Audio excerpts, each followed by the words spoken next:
Hello नमस्कार दोस्तों, स्वागत है आप सभी का आपके अपने यूट्यूब चैनल पर।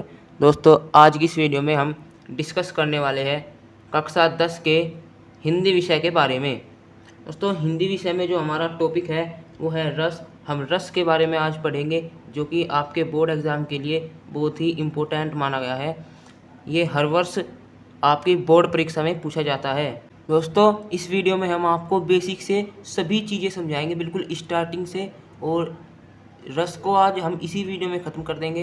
वीडियो को बिना स्किप करे देखिएगा और पूरा देखिएगा, तभी आपके रस का ये जो टॉपिक है पूरा समझ में आ सकता है। दोस्तों, अगर आप भी अपनी बोर्ड परीक्षा में 90+ अंक लाना चाहते हो तो हमारे YouTube चैनल को सब्सक्राइब जरूर कर लेना, जिसमें कि हम आपको बिल्कुल फ्री में पढ़ाते हैं और बिल्कुल फ्री में सभी महत्वपूर्ण प्रश्न जो है सभी हम आपको हल कराते हैं।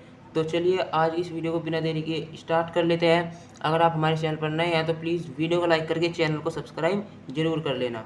सबसे पहले रस की परिभाषा जान लेते हैं कि रस है क्या, रस किसे कहते हैं। तो देखिए, रस की ये जो है परिभाषा देख लेते हैं।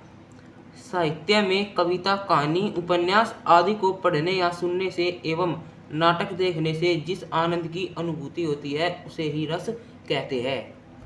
देखिए, आपको हरियाणवी सॉन्ग सुनना पसंद है और अगर आपको कोई पंजाबी सॉन्ग सुनने लगे तो आपका उसमें इंटरेस्ट नहीं होगा, और जो आनंद आपको हरियाणवी गाने सुनते वक्त आता है बस उसी आनंद को रस कहते हैं। समझ जाइएगा आपको क्या आनंद सॉन्ग सुनते सुनते वक्त आता है। एक बार और रिपीट कर लीजिएगा। साहित्य में कविता, कहानी, उपन्यास आदि को पढ़ने या सुनने से एवं नाटक देखने से जिस आनंद की अनुभूति होती है उसे रस कहते हैं। आई होप आप इसे समझ गए होंगे। रसों का आधार भाव है। भाव का मतलब होता है हमारे मन के विचार, अर्थात रसों का आधार हमारे मन के विचार है। रस के 4 अवयव होते हैं। रस के 4 अवयव या आप अंग भी इसको कह सकते हो। नंबर 1 पर आता है स्थायी भाव, विभाव और अनुभाव और संचारी भाव। कक्षा 10 में केवल ज़्यादा जोर जो है स्थायी भाव पर ही दिया गया है, बाकी 3 पर ज़्यादा जोर नहीं दिया गया है। तो चलिए स्थायी भाव के बारे में हम थोड़ा जान लेते हैं। स्थायी भाव को समझ लेते हैं। स्थायी भाव क्या होता है। स्थायी भाव प्रत्येक सहृदय व्यक्ति के हृदय में हमेशा विद्यमान रहता है। अर्थात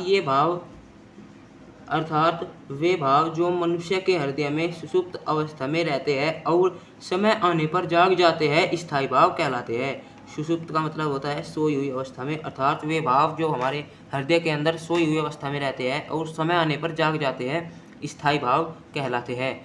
देखिए, जैसे आप 2 दोस्त हैं और आप आपस में बात कर रहे हैं बिल्कुल नॉर्मल, और दूसरे दोस्त ने आपको गाली दे दी, आपके मन में एकदम से क्रोध उत्पन्न होगा। बस वही क्रोध जो है स्थायी भाव है।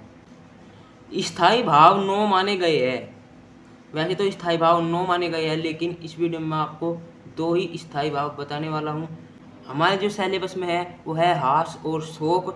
स्थायी भाव केवल 2 ही हमारे इसमें स्थायी भाव है, लेकिन यहाँ पर मैं रति और क्रोध को बताऊँगा। जो हास और शोक है वो डिस्क्रिप्शन बॉक्स में मैंने लिख दिया है, वहाँ से जाकर आप स्क्रीनशॉट ले लेना। यहाँ पर लिखना मैं थोड़ा भूल गया था, तो थोड़ी यार गलती सबसे होती है, आप भी थोड़ा लिख लीजिएगा। डिस्क्रिप्शन में मैंने लिख दिया है, सारे 9 के 9 लिख दिया है मैंने, 9 के 9 लिख दिया है डिस्क्रिप्शन में। आप चाहे तो 9 के 9 भी लिख सकते हैं और हास और शोक 2 तो लिख ही लीजिएगा। देखिए, रति समझ लीजिए आप। स्त्री पुरुष के मन में एक दूसरे के प्रति उत्पन्न प्रेम भाव को रति कहते हैं। स्त्री और पुरुष के मन में एक दूसरे को देखकर जो उनके मन में भाव उत्पन्न होता है उसे ही हम रति कहते हैं। एक स्थायी भाव क्रोध भी होता है, जो कि मैंने आपको बता ही दिया है। अपना काम बिगाड़ने वाले अपराधी को दंड देने के लिए उत्तेजित करने वाली मनोवृत्ति क्रोध कहलाती है। यह असाधारण अपराध, विवाद, उत्तेजनापूर्ण अपमान आदि के कारण भी उत्पन्न हो सकती है। तो अब रस के प्रकार देख लेते हैं। रस के कितने प्रकार होते हैं।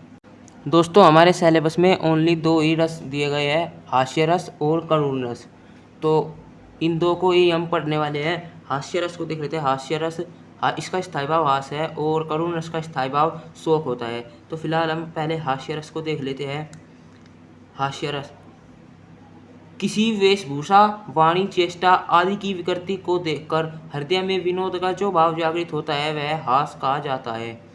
यही हास विभाव अनुभाव तथा संचारी भाव में पुष्ट होकर हास्य रस में परिणत हो जाता है। देखिए, अगर मैं यहाँ पर कोई जोक मार दूँ तो आप हंसोगे, आपके मन में हास का भाव उत्पन्न होगा, वही भाव जो है हास्य रस कहलाता है। इसका उदाहरण देख लेते हैं। बहुत ही आसान उदाहरण मैं आपके लिए लेके आया हूँ। हाथी जैसी देह, गैंडे जैसी चाल, तरबूज सी खोपड़ी, खरबूजे से गाल। इसको आप अपने बोर्ड एग्जाम में लिख के आइएगा, पूरे नंबर मिलेंगे 100%।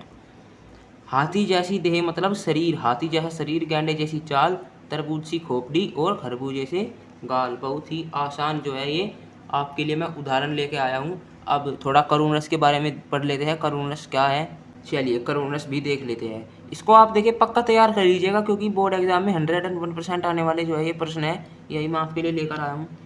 करुण रस देख लेते हैं। किसी प्रिय व्यक्ति या वस्तु के बिछड़ जाने पर जो भाव उत्पन्न होता है उसे शोक कहते हैं।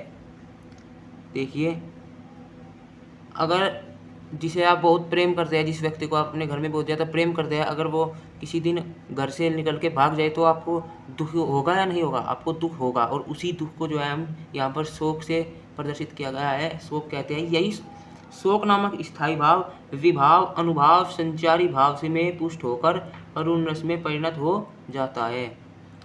आप समझ गए होंगे इसे। अब इसका उदाहरण देख लेते हैं। इसका उदाहरण क्या है, बहुत ही आसान उदाहरण है, इसको आप बिल्कुल आसानी से याद कर सकते हैं। हे खग मृग हे मधुकर श्रेणी, तुम्हें देखी सीता मृग नैनी। हे खग मृग हे मधुकर श्रेणी, तुम्हें देखी सीता मृग नैनी, तुम्हें देखी सीता मृग नैनी। इस उदाहरण को आप याद कर लीजिएगा, बहुत ही आसान उदाहरण है।